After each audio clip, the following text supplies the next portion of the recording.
Right guys, as you can see there's a few bits on the table today. What I did is I built the TZX Dreno and I got it working. I found a couple of old tactile switches on a board I ripped out, and I've just put two of the pins in the side to make up the switches for now. I've got to find the box of those and actually replace them. But I was thinking, because it uses the USB on the Dreno, I was thinking, well, we've got two cables. We've got to run a power pack, so we've got to run something like this to give it power. Plus, we've got to run the audio cables to go into this, into the plug for the Spectra Video. Now, the Spectra Video has 12 volts on the cassette port. And I thought, hey, why not get some 12 to 5 volt buck converters and run the whole thing from the cassette port. So that's what I've done. So I've gone through and I've got all the bits to do that. So I actually got some pre-made mono cables. This is so it tells the unit to start and stop. I got some pre-made stereo cables, and we only need you can get away with the mono with these if you really want to, but I decided to get the stereo because this unit is able to record as well as play. So I thought I'll have the option there, wire it in, and if I want to use it, I can use it. The other thing I decided to get was some USB mini Bs, and these went to a Molinix connector on the end, a black one. I'll just find that for you. And they had this black Molinix connector on the end, and I just popped them out with a sharp pair of tweezers and lifted the locking catches and took it out. So what I'm going to do is I have to redesign the case for the cable, because it's not long enough to have these coming in the back and then to go to the piece that goes inside here. I'll just get it out for you guys. So when these go in, where the pins come out and it sits in here, there's not enough room behind it. Now if I can get it sitting the right way. So yeah, as it sits there with that little bar across. So there's not enough room. I mean, it's only just the width of one cable. So I'm going to redesign this. The inside is fine. It's just the back of the outer shell. I'm going to redesign this and make it a bit bigger. And then what we can do is then we can pop out. It only needs to be about 1 centimetre or so. So I'm going to pop the buck converter in here, put in the three holes on the side. Then you'll have your audio, your remote play, and your power all coming into the one box, and then it's all the cables are together, and we don't have to run separate power supplies. So I think it's a much neater way of doing it. So that's another thing I'm going to set up and do. Once we get that done, what we will do is we will then try it out on the Spectra Video. But also, okay guys, so what I was doing is I got all the parts in, and excuse me, I'm just getting the bits from off over the side. Right, sorry, back to you now. What I did is, you can go on AliExpress and pick these things up so cheap. Now, these are the buck converters, and they come like packs of 5, I think they are. And I got 2 lots of them, so I got spares. So I got 10, and that's just in case I did a short on somewhere and blew one up or something. So as you do.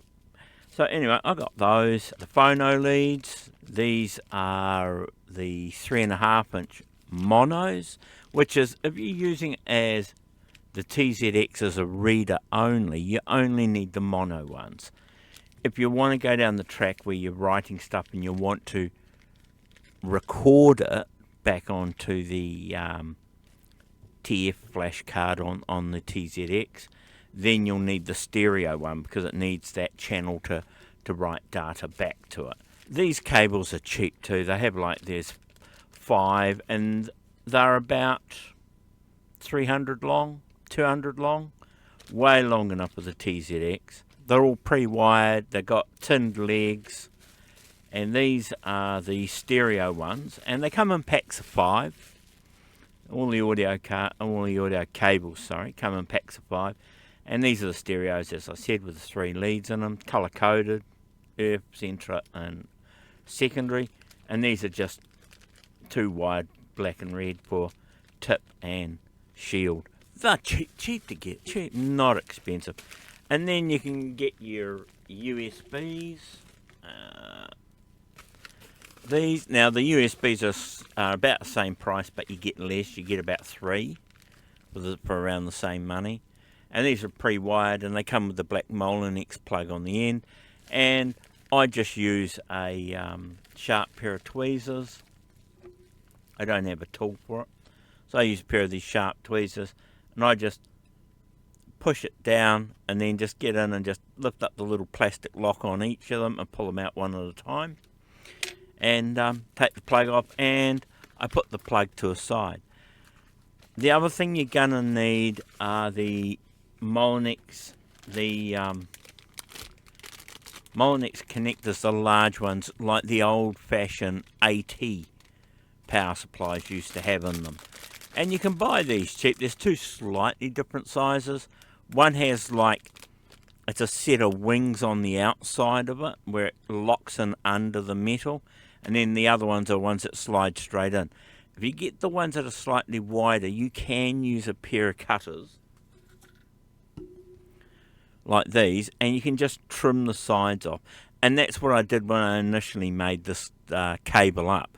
I just pulled apart an old ATX power supply that was dead, took the connectors out of it, and they were too wide, and I just had to put this up and just gently cut the sides, and because they're brass, it's fairly hard, so they cut off pretty easy, and clip both sides off, and then just give it a bit of a rub with the emery board on either side, and then they slipped in. But because they're pre-crimped before, they're not very nice to use, but it was for a proof of concept, so that's what I wanted it for. These are really cheap. Now you get like 100 for about, it's about $1 something New Zealand, and it's about, I think it's about $2 freight. So you can get as many as you want, but I mean, I don't need a pile of these, so I wanted some. So the smallest I can get was 100 for the price. Otherwise, for less you pay a lot more. So I got those. The other thing I decided to do while I was at it was I decided to get the proper crimping tool for the JTS connectors and that sort of thing. And over the long weekend with the Black Friday and that, they had a sale on AliExpress, and you could get a whole kit. Now you get the crimpers, you get the smaller white JTS connectors, or JST, sorry, XH connector kit. Now there's 460 pieces, that's males and females. And then you get the 1500 piece kit for the DuPonts, and this is for your Nanos and Arduinos and all that sort of stuff, and that's just the plug off the USB I took off, but that can go back in the box here. So, and you can get this, and this comes with everything, as you can see on here. It's got, you know, right angle straight connectors, so you can make what you like with it. And that comes in its own box, and the all-up price was 28 New Zealand dollars for the whole lot. Now they're usually sitting at around about, I think, about $50, $60, so that was really, really cheap. And these crimps are the ones with the replaceable heads in them, so you can get the other heads to go in here as well, and just undo the Allen key, take them out, change the heads, put them on, and you can change them. And they're the ratchet ones, the same as the other ones I've got. We're doing the bigger stuff. So they're the ratchet connectors for that. So I got a set of those. So it's a handy tool. It's not something you use all the time, but what I've decided is I wanted to tidy up the keyboard on the Spectra Video rather than the way I soldered things on. So what I'm thinking of doing is using some ribbon cable and using a couple of the 12-way DuPont connectors and crimping a cable up to plug into the right angle header. And then what I'll do is I'll put the male pins on the other end of the ribbon cable and solder that into the keyboard side. So it makes it look tidier, so it's not so messy, because that way I can crimp them onto the wires and then solder those pins into the holes. So I get a better connector, a tidier connector as well. So I'm going to revisit that, and I'll do that when I put the HDMI lead into the back of the 328, and when we put the Tang Nano, sorry. So we'll do that when I put the Tang Nano into the 328. There's a couple of things to do there. Another thing is this here, that I did this as a proof of concept, as I was saying. I used this as an old USB charging cable, and it was a USB-A male plug to the USB-B mini. And so what I did is that the end was frayed on it for the A, so I just cut that off, and I just took out the power wires, which were the black and the reds, and just wired this up for the 12 volts off the cassette port. And this was just to make sure it works as a proof of concept, which it does. And this draws bugger all power. It really does. I think the cassette port can throw out somewhere in the vicinity about 800 milliamps or an amp or so, and you're not going to need anything near that to run this. The standard USB-Bs that have the Molenex connector on them, they're the standard wiring code colours, and that is as red as your positive. Then you'll have white, which is your minus data, which we don't use. Green as your plus data, which we don't use. Now, if they're like these ones, it'll have two black wires in it. But if you look at the black wires, one you'll feel will be plastic, and the other one will be rubbery and quite dull. And that's two different, they actually are slightly two different blacks. So the shiny one, which looks like the other coloured wires, that is actually the one which is for the USB OTC ID, which is not used. So that's one we don't need either. And then the other black one is ground. Now, if you're not sure, you can get your meter, set your meter to continuity, put it on the outside here, on the outside of the shell, and on either one of the black ones. And that'll tell you which one is your negative or your ground. Because this is what's going to supply the Arduino off the cassette port. That's where that'll get soldered. The black and the red will get soldered on there. We'll clip the other three wires off as we don't need them, like I've done on this one. And these wires are too big, so they're only on there for now. But they'll come off, and we may even use some of the wiring off here, because it only needs to be short. It's only going from this to the pins in the plug. But that's why I wanted these. I wanted new ones of these, and then what I can do is I can trim these pieces off, leave the metal shaft, and then crimp it into this, or solder it into it. 6 one, half dozen the other. Same as with these. These are all pre-tinned ends on them. So then we can just crimp them onto these and get a really nice connection. We can crimp it and then solder it if we like. There's going to be no mechanical fracturing from it. And as I was saying, I want to redesign the case so that what I'll have is 3 jack ports along the side, so that when it plugs in, you'll have the 3 jack ports coming off. Now, you can heat shrink the 3 cables together, or glue them together, or something like that, and then they all just plug into their ports on the TZX. And then you have one plug in, one plug into the TZX, and that's all you need. You don't need separate power supply or anything like that. So that's what I'm doing with this one. And as I said with the other one, the other boards we're doing the version 1 of the Tang Nano video processor. So that'll be the other thing I've got to do, and the board to put the 90-degree angle header connectors in rather than the straight up ones. Because if you actually have a look at it, if you've got some straight up ones in the 90-degree, you set them in and you'll see when you actually put a plug on top how much extra room it takes. Whereas when you're 90 degrees, if you've got plenty of room out the side, you're not going much higher, so you get plenty more room. And that's why I'm going to do that. So I thought I had plenty of room under there, but I forgot how deep the keyboards come down on them. That's what I'm going to do on that. That's where I'm up to.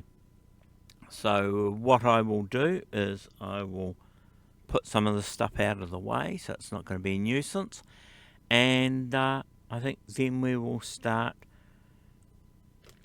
assembling this. And I'm only going to assemble it into this part of the plug for now. I might cut the back of the other one out, and I might have to hot glue this into the back of the thing for now, as I sort of assemble it and get it where I want it.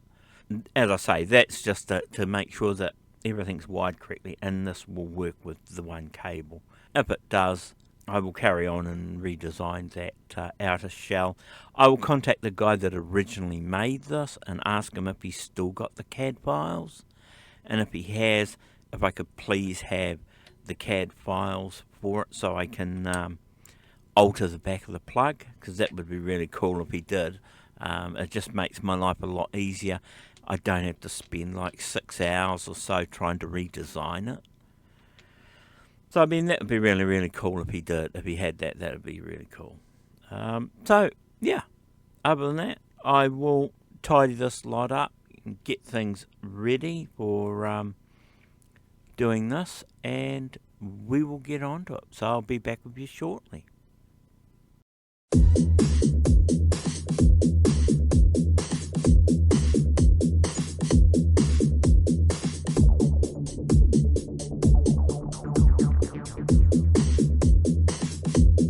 Okay guys, so one thing I've noticed is that with this coming out underneath, it's made it quite a bit shorter. So I think if you're going to build these to do this, I would get a longer version of this, or if you want to make it tidier, is get the USB mini plug to solder onto here, and then you can plug it into the side here next to where they're all together. I think I'm going to do that. I think I'll get some of these and I'll do this to this one. I will solder on it. I might remove this switch temporarily so I can get in there and solder that without too much trouble. And then yeah, I think then we can just plug this into here, and then we can have all 3 cables can come out one end, I think, and then go to the plug into the back of the PC, into the back of the Spectra Video. I think that's the plan. But anyway, for now I will use it in the bottom here, and it just means that the cable will be a little bit short to plug into the Spectra Video.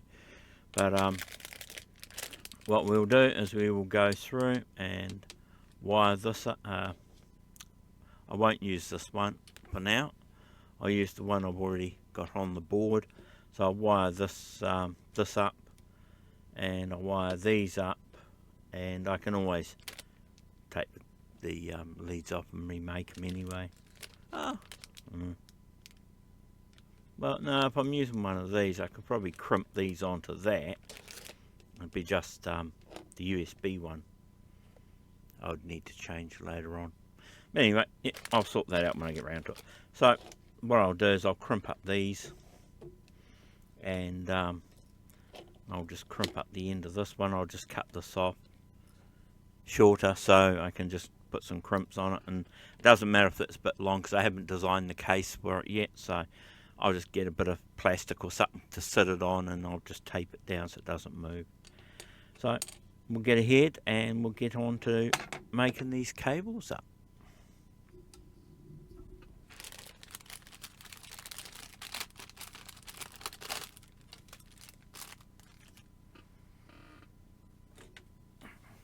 Gotta get me eyes.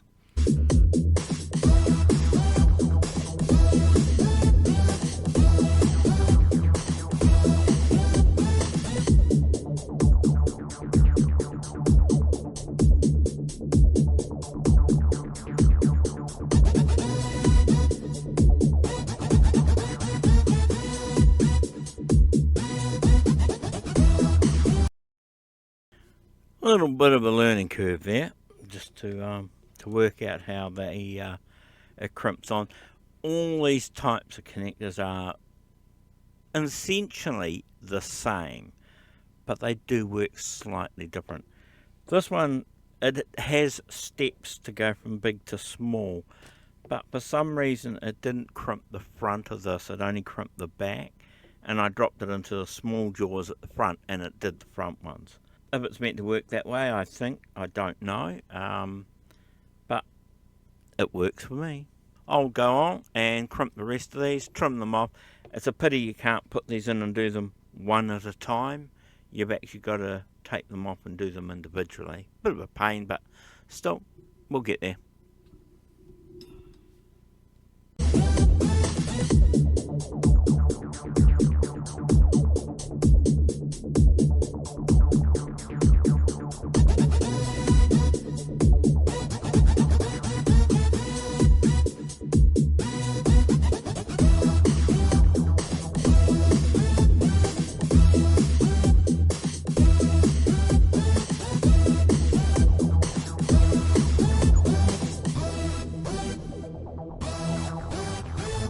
Yeah, so that seems to work quite well if I crimp them on the big one first and then the small one a second time, and it just tightens everything up. So those are on there good, ready to go into here, and I'll just have to get my bit of paper that has my connectors on, which one goes into which hole. Looking from the front, you usually find there's 3, and then there's a divider, and then there's 4. So I'm pretty sure the power is the first one on here, and then the other one's a motor control or something like that. I've got the wiring diagram. I'll dig that out when I've finished doing the rest of the connectors. But that's the first one done.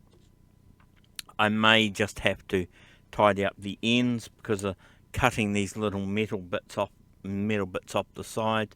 They're getting a bit worn. I need to get some new ones, and they may not be cutting it very well. So I'll carry on and I'll crimp up the mono one. And then I'll cut these 2 wires a bit short and crimp those 2 up, and then put the plug on. And then we'll go about doing the Spectra video next and get that all set up with the HDMI out port on it, and then we can try the 2 together and get them all up and running. And if all that works well and we haven't run over the time, then we can do the Nano, the version 1 of the Tang Nano boards. If not, then that can be a separate video anyway later on. Because I do have the MSX, the keyboard and that will still give me odd issues, and the other traces started playing up again. So rather than trying to put tape over tape over tape and that, what I'm going to do is I'm going to take all that out, and I got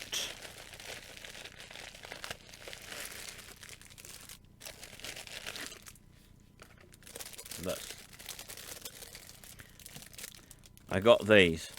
Now I got 3mm and I got 5mm, and this is self-adhesive copper trace. So you peel it off, it's like a sticker type thing. You peel the backing off and you run the trace. So what I'm going to do is where those original traces were on the board, I'm going to lay this down, and then I'm going to use the pen to connect it at either end. I think that will fix any of the other issues we may have had, and it puts it back to about how it was originally. But being a thicker copper, I think it'll be a lot better as well, and using the conductive pen. And in that case, if anything later on goes down the track, it's going to be an easy repair. So I got the 2 thicknesses because not knowing, I think the 3's going to be fine. The 5 is probably a bit too wide, but then good for repairing traces on circuit boards and things like that. I did get one of those rewire kits or re-kit circuit boards units. One of these. The problem with this is when I opened it up and had a look at it, it's way tinier than what they show you in the pictures. I can tell you. Those are your little tools, and then they give you some sandpaper, and yep, these are your tracks. How tiny they are. And I'm thinking, they are not going to be of much use to me. That's for some really tiny stuff. It'd be alright if I was fixing pads for ICs and things like that, for the tiny ones. The bigger ones, not so. So I'm going to have to see if there's any slightly different size kits. It wasn't an expensive kit, you know, but it also gave me the 2 pick tools that come with it. So that'll be good for actually using with the copper and that, so I can place and move things around. That's sort of a fail, but I have it there if I ever need it. Not that I want to get into doing anything that fine. Anyway, I will get on and do the rest of these connections, and we'll put it together on this, and then we'll get into doing the special video. Let's get on with it.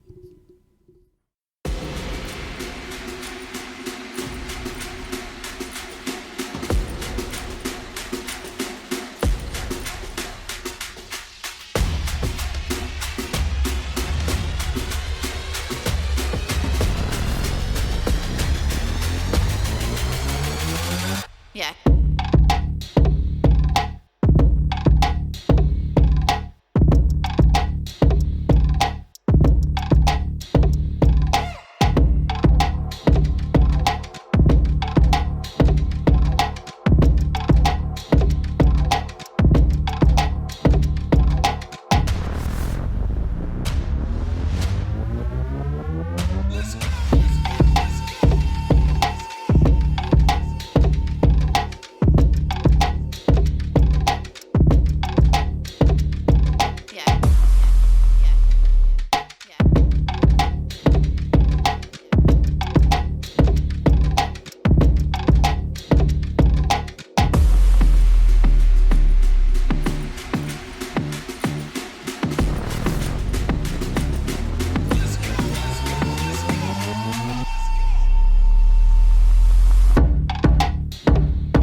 Okay guys, so as you see, I've got those all in now.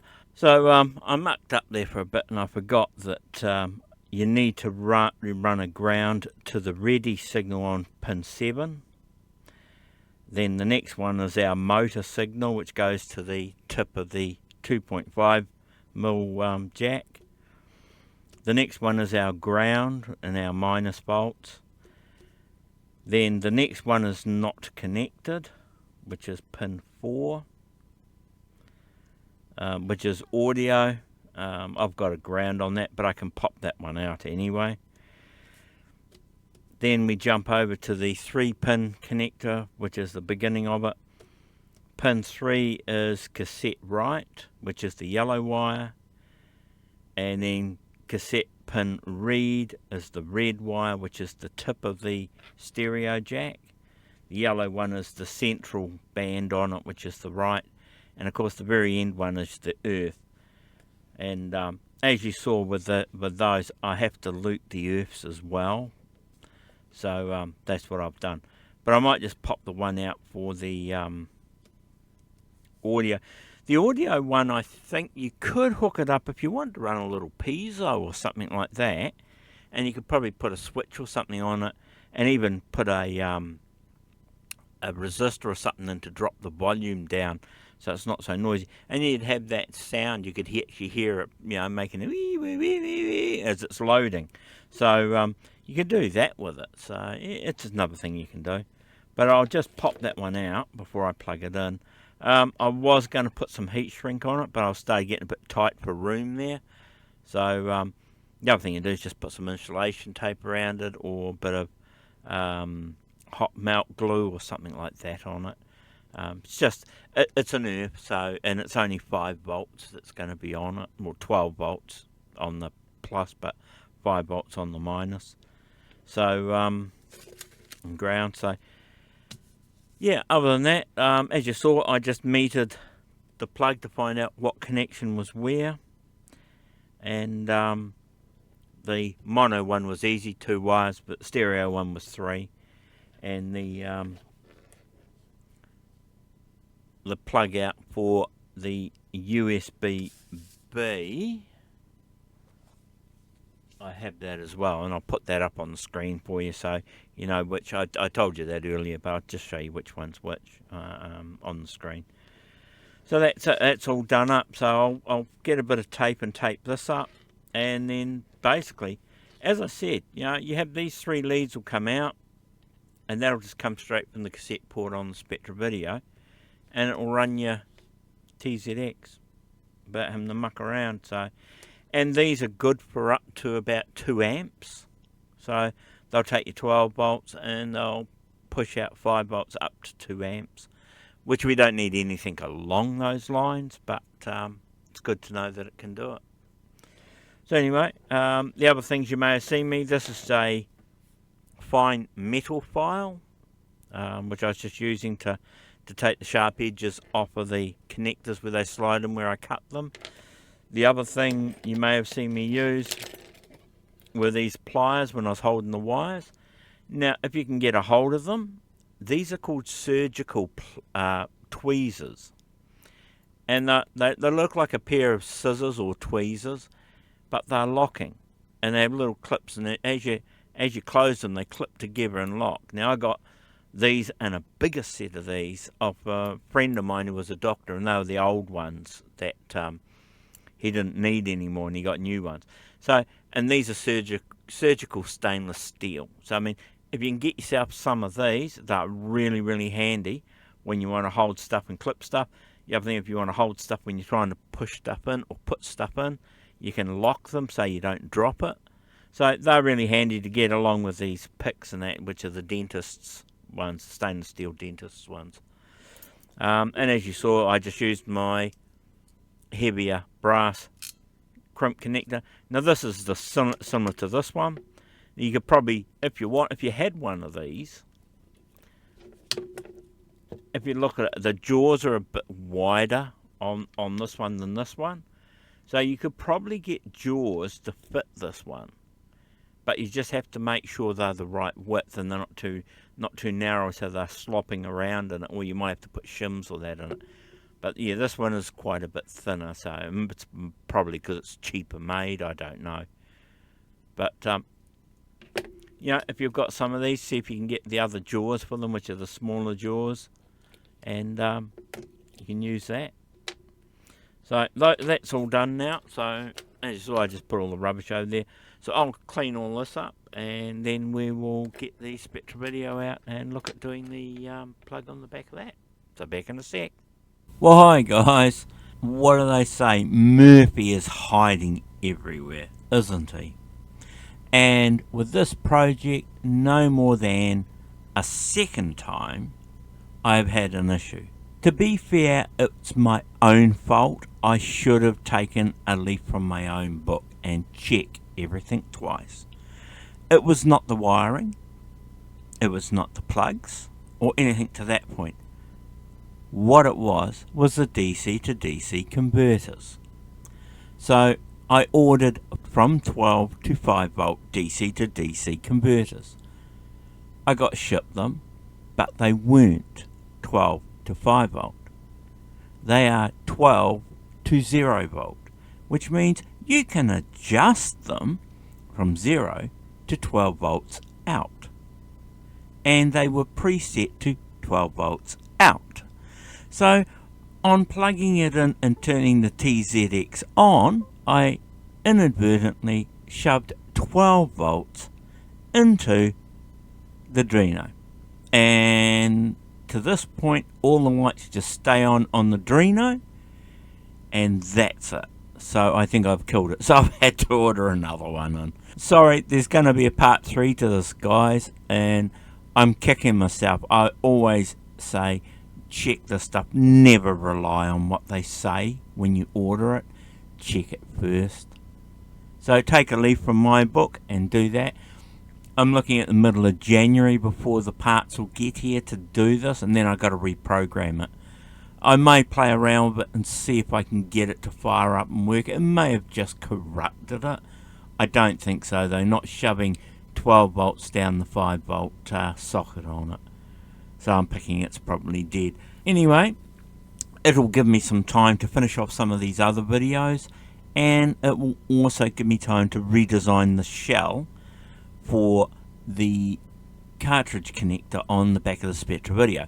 Nice thing about that, the chappie who designed it, I took a punt and tried to get a hold of him, and he got back to me by email, because I sent through my email address to him, and he has the CAD files and has sent them to me. The only problem was it was designed in Radio Spears' proprietary CAD program, which will only save it in their format. All he could do is send me that, and then I have to try and muck around getting them to work or relearn the Radio Spears software. And I thought, no, I use FreeCAD, so I've had to pull the STLs in and try and alter them. I've done one of them, the other one's giving me grief, so I may have to just redesign the outer shells with his CAD files as something to go off. That'll be something in the new year coming up, but hopefully you guys are finding these entertaining and informative. Anything you'd like to see me do or tackle on any of these, give us a yell. I do have a few other things that are going to be coming up this coming year. I have a Coleco Atom and a Coleco Vision, which I am going to put the HDMIs into. So therefore I don't have to worry about the NTSC side of it, and I can just run them on a standard TV no matter where I am. So I'm going to do those. There's also the video that'll be a separate one to this, doing the HDMI into the back of the Spectra Video, and we'll give it a run up with the TZX and everything as well. I've got a few people who have taken the other 10 VDPs off me and have put them into a Spectra Video, and someone else has put one into a 728 MSX and have said it's awesome quality. So I recommend it, guys, if you want to get really good imagery out on them. Very crisp, very nice. So for the price, as I was saying, I think it works out to around about, if you break it down, about 50-60 bucks New Zealand. In America, that's probably about 25 to 30 US dollars. So not a lot compared to 175 US for an F18 FPGA, and you only get VGA out. And depending on which version you want to build, a version 1 or a version 2, you can go VGA and HDMI or just HDMI. So it's your choice, and for the price it's way cheaper. So get a few mates together, order some in, split the costs, and you get yourself some awesome video projects. And the thing is these are more modern and not like a lot of the video ICs at the moment. There are fake ones out there, and they are older. Some of them are pulls, they're not new, so how long they last before they die, you know, that's the big problem. But anyway, he's got some other really awesome projects, the same guy who built the HDMI output, and I might be looking at doing those as well in a later date. So anyway, guys, have a great Christmas and New Year, and you won't see this probably until the New Year anyway. But I hope you had a really good one, and Santa was really nice to you and brought you some awesome retro gear for you, or parts to repair some of your retro gear, I hope.